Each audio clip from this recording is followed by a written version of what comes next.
Fresh. Avery Sherman. What you wanna go back to the pod? Rio, man. Rio from the cut, man. Alright, so this is my boy Rio. Catch me, man. And it's interesting how we are here today with this pod because, like, how I came to know bro. Now, I first came to know bro from seeing his face in a music video of some guys who. So it was a music video I seen, and somebody showed me the music video. One of my guys, and they like, these are the guys we going against on the music. We for the rap, you know what I'm saying? Like, they kind of like our competition. So to be here today with them and us podding, and this ain't like just a sit down for the pod. No, I fucks with bro. Like, that's my man's, like I just said. So it's crazy how life just come full circle, and like, it's a beautiful thing if you ask me, because I don't ever feel like the situation between the two camps was like deadly serious. But anytime, you know what I'm saying, two black men can squash whatever they had going on, or not even acknowledge what was going on in the past and move forward to greater and more prosperous things, then that's a beautiful thing and a great thing. So that's just a little backstory on who this is and how I know him and everything. But yeah, so what you up to? Oh, shit. Trying to stay motivated. Me? So, you already know where we at. Right. Midwest. Killer noise, man. 815 shit. Man, the So trenches. I already know, man. Hell yeah. Trenchville, USA. Man, a different type of trench. You feel me? Like no other, goddammit. Trenchville, USA. Home of the Fred Van Vliet. Straight up. Home of Virgil. Man. R.I.P. R.I.P. You know. And we gonna pod today. I want to get into, you know what I want to get into. So, Rockford as a whole, like, it's a cool little town. It's a cool little town. It definitely is. I don't mean no disrespect by even saying little. So I'll take that out of there. Mm-hmm. It's a cool town. I first came in here in, like, I want to say 2005, and I was just visiting on weekends, 2 days at a time, by Guilford. I'm one of them cul-de-sacs by Guilford. So probably from that up until like 2008, I was never west. I was only west of the river one time. My best friend dad drove me down East State and down Jefferson just to show me what it looked like over there, and then brought me back over by the east side. So then for the rest of my time here, I never was west of the river, even west of fucking Alpine, damn near. Yeah. What's at the Alpine? Fucking around Prospect, or maybe like 20th. You know what I'm saying? Or what is that coming to Chicago? Mm-hmm. Like, Chicago, yeah, Rockford, you know what I'm saying? All of that shit. Wasn't west of that at all. So in my mind, Rockford, for my first 3 years of being here, was just this little white ass town. Hell yeah. Nice as fuck. I thought all of Rockford looked alike over there by Guilford. Sure. So I'm like,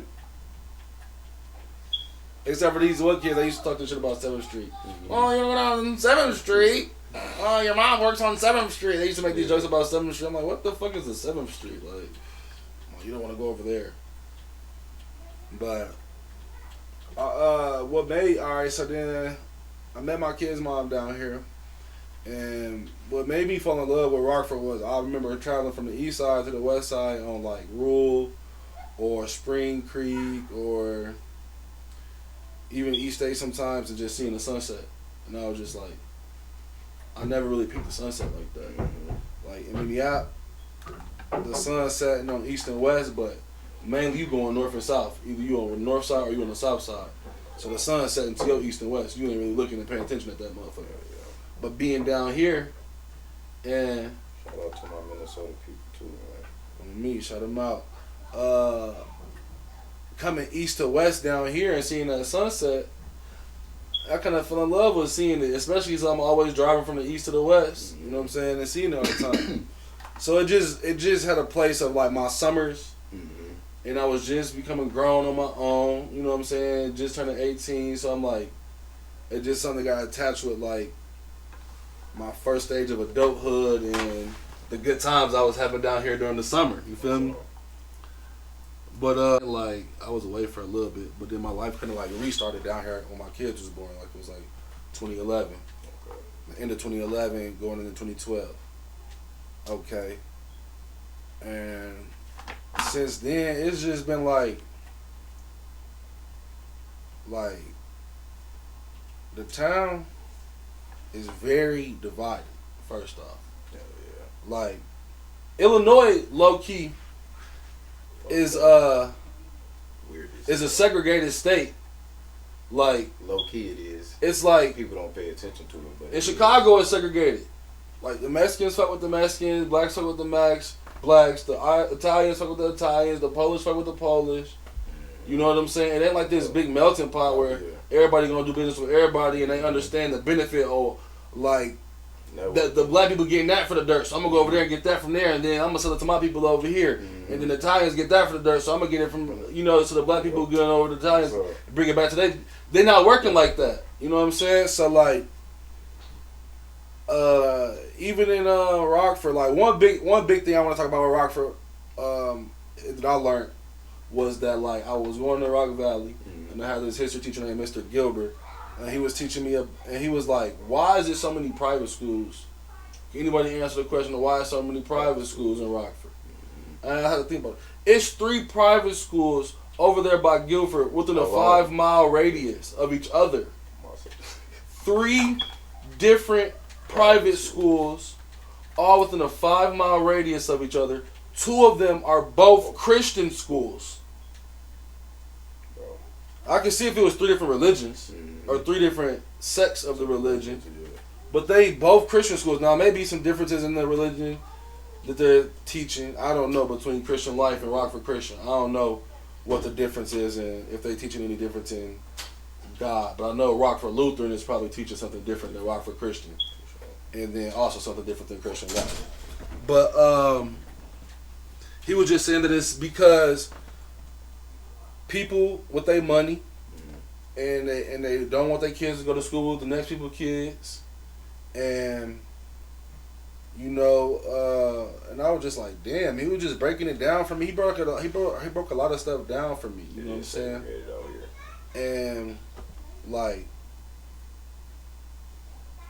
they don't talk about it though. I just want to know the population percentage east and west of the river. I just want to know that. Like, what's the black population west of the river? I mean, east of the river.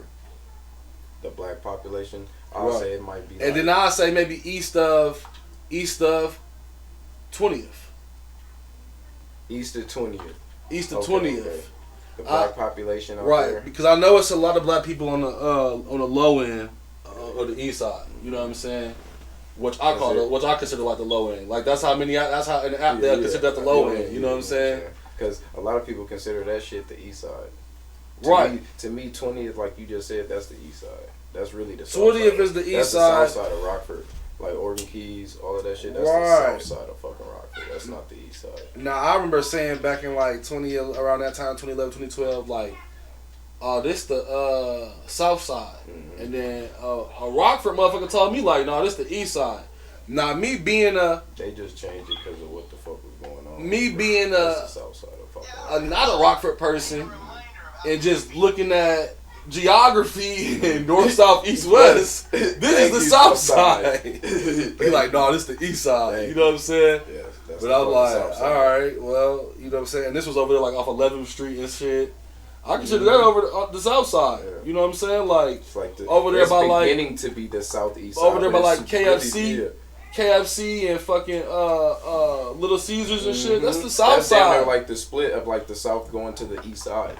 Right, and then like so that 11th Street going back to so when you get to like the 7th Street and 12th Avenue area, that's like technically southeast to me, and that's what they would say was the east side. So I'm like, what? But you know what I'm saying? So he was breaking that down to me, and then just coming. So when I moved here in 2011, I moved on Stanley. Okay. So, like, all right, now I'm seeing the West Side firsthand. You know what I'm saying? Like, now I'm living over here, seeing it. Like, I'm knowing, like, oh no, it's a hood over here in Rockford. You know what I'm saying? Like, it's black people in Rockford. This ain't no just little white town, goody two shoes ass town. Like, it might be like 3,000 people. We'll say. I'll just overestimate because it is a lot of little fucking like nice ass little apartments and shit back there, like the little fucking like a cul-de-sac of apartments and shit. Right. You know what I'm saying? So motherfuckers that don't want to stay on the west side move over there. You know what I'm saying? On me.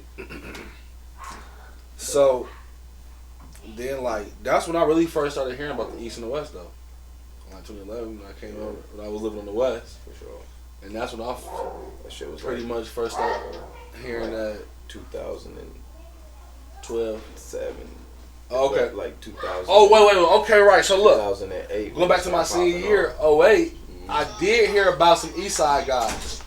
Like it's the East. They some East Side dude. Okay, I'm not really knowing what that shit was or nothing like that though. You know what I'm saying? But like when I moved over to Stanley, and then I'm like, yeah, the East Side and the West Side into it and all this and that. And that's why I was like, damn, man, there is some shit going on down here, though. You know what I'm saying? So, see that side of it. And then I feel like before Fred Van Vliet and before Virgil, like, they had Michelle. Shout out Destiny's Child, Michelle. For sure. And, like, Carlos Polk. You know what I'm saying? Shout out Carlos Polk from Guilford, linebacker, played for the Chargers, played for the Cowboys. But like other than them two dudes, other than Carlos Polk and Michelle, like wasn't nobody that was really famous from here, like that. Besides, like black wise, yeah. Black wise, you know what I'm saying? Hip hop culture wise, yeah. motherfuckers that we would know. You know what I'm saying? So, or pop culture, you know what I'm saying, relative. So like, I don't know, like the mindset of the town was just like, and even after Virgil and Fred, it ain't like that just changed the mindset of the town. It's still like a town of like I ain't gonna lie, like, and I don't mean this in a I don't mean this in a bad way, because the one thing people gotta understand is. And this is by the book, by the definition. Now, I understand when you hear the word negative, you automatically think it bad. Yeah. But the word negative isn't necessarily bad. It's just negative. Yeah. There's negative and there's positive. Energies, you know what I'm saying? Sometimes you need a negative energy. Sometimes you need a negative. Sometimes you gotta, you like to do a negative from... If you gotta do some work, you gonna do a negative to your money, right? They just gonna do a negative. I need deduct this from that work, or deduct this amount of money from it. You know what I'm saying? So it's not to take away or negative is not always a bad thing. So what I do think though is that like it's a negative vibe in the sense that like. Being from Minneapolis, me spending a lot of time in Minneapolis and growing up in Minneapolis, and it being a second home to me, and being from there in a sense, like, and from Chicago. Hell yeah. Both of them cities, like, motherfuckers can't wait for a motherfucker to do something and be representing Chicago or Minneapolis and be like, yeah, you know what I'm saying? Like, if you down the street, you finna make a big name and put Chicago on, and I'm living in Chicago too, like. All right, yeah, do that shit. So we can be like, yeah, he from Chicago. You know what I'm saying? And same with Minneapolis. Like, Minneapolis really ain't got nobody who took off on the music side. They got their athletes, you know what I'm saying? But they probably got some maybe an actor in there or something. Shout out to T Storm. You know what I'm saying? T Storm, who's that? Minneapolis. Who's T Storm? My cousin. What's T Storm real name? T Storm. He rap? Hell yeah. Hold on. He did some shit. His name Troy? Yo. Oh, hello, man. This is nuts. Myself. Hold on, man. Pull up a T Storm on your phone. You can pull him up. He got a video or something. I know he got something. Man, it's been years. It's been years, but hold on, man. There's only one T Storm from the app. That's we talk about him. Troy. Yes, sir. Shout out T Swin. Shout out T Storm, man. This is nuts. Yeah. How you know T Storm? That's blood. That's bloodline. Oh my God, that's nuts. All right, who the fuck is T Storm? All right, so T Storm, that's Troy. Shout out Troy, man. Troy, I was a freshman. I think Troy was like a junior or a senior. That's crazy as fuck. We both go to South High. He on the basketball team. He rap. And he designed the shoes. The man was unbelievable to us up there. You feel me? Like a jack of all trades, and just ain't like the biggest, most athletic dude. Like ain't like his stature or something is just something to just be like super confident. Ain't like these niggas just walking around 6'3", 250, cut up like. And I'm not saying that he's something to be. I'm just saying like the nigga has superhero confidence, and he wasn't built like no superhero. You feel me? And that ain't no. I don't mean no knock by that. I'm just saying like, and I know he had that energy and that vibe. Everybody wanted to fuck with Troy, bro. The Avery Sherman Podcast.